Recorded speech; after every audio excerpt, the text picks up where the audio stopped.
এই বিজয় আজকের একদিনের নয়, এই বাংলাদেশের জন্ম যতদিন থাকবে আমাদের এই ফ্যাসিস্ট সরকারের বিরুদ্ধে আমরা যে জয় হয়েছি এটা ইতিহাসের পাতায় থাকবে ইনশাআল্লাহ।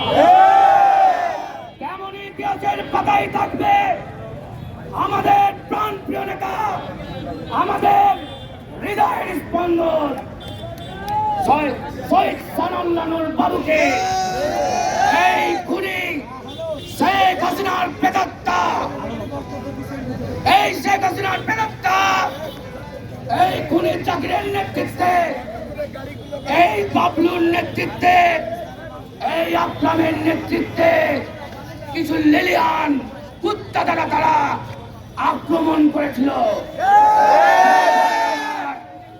আমরা ভুলে যাই নাই, আমরা সেদিনও শক্তিশালী ছিলাম।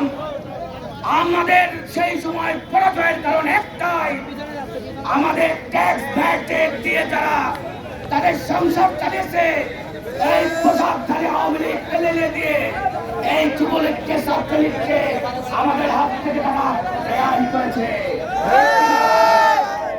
আমরা দেখেছি, আমরা যখন এই বনপাড়ার মাটিতে উঠেছি আমাদেরকে পদত্ব করতে পারে নাই, পদত্ব করেছে থানার পুলিশ লিগ দিয়ে। আমার সংক্ষিপ্ত গল্প বক্তব্য, আমরা আগামী দিনে কেন্দ্রীয় ঘোষিত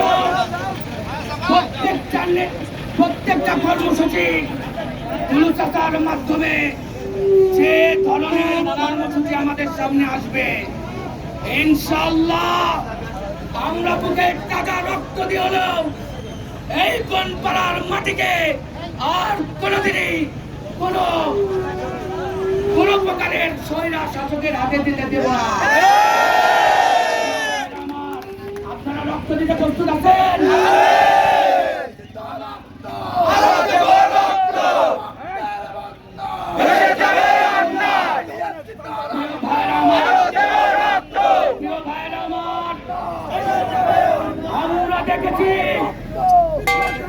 অনেকে অনেক রকম ভাবে রাজনীতি করেছে, কিন্তু আমাদের নেতা ছিল বলিষ্ঠবান নেতা, যাকে ধরা চলে ওই নাটোরের কামার মতো নেতা, ওই শহীদ আলমের মতো নেতা। এই বনপাড়ার মাটিতে একজনই, সে আমাদের প্রিয় বড় ভাই, আমাদের লিটু ভাই। সবাইকে কিন্তু লিটু ভাই কিংবা বনপাড়ার মাটিতে যদি 10 জনকে দিয়েও সে এক জায়গায় দেখেছে, আমরা দেখেছি। আমরা বাড়িতে শুয়ে থাকতে পারি নাই, আমরা বাড়িতে শুয়ে থাকতে পারি নাই। আর সময় এসেছে আমাদেরকে আপনাদেরকে রক্ষা করার মতো, আমাদেরকে নেতৃত্ব দেওয়ার মতো, আমাদেরকে প্রোটেস্ট করার মতো এই বনপাড়ার মাটিতে একজনই যুবক আছেন, সে আমাদের প্রিয় ভাই লিটু ভাই। বলতে চাই আপনারা সবাই লিটু ভাইকে হাতকে শক্তিশালী করার জন্য আপনারা সবাই থাকবেন, সবাই দু হাত তুলে বলেন থাকবেন। আপনারা যদি থাকেন আমাদের নাটোর জেলার সর্বোচ্চ নেতা অ্যাডভোকেট এমরুল কুদ্দুস তালুকদার তুলু, আমার চাচা, ইনশাআল্লাহ আমাদের বাইরে নেতৃত্ব দিতে পারবে না।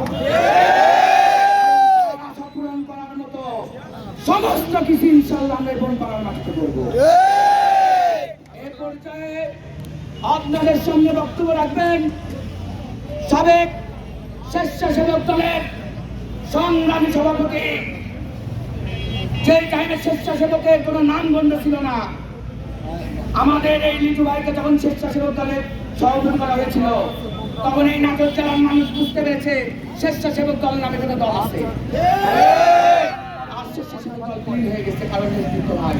এ পর্যায়ে আপনাদের সামনে বক্তব্য রাখবেন আমাদের প্রাণের স্পন্দন, আমাদের বড় ভাই জামান মাসুদ লিটু ভাই।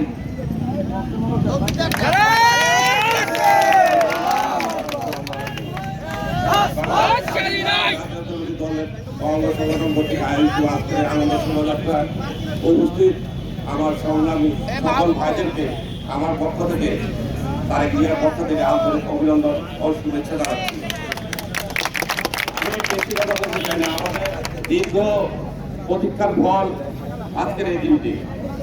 আমরা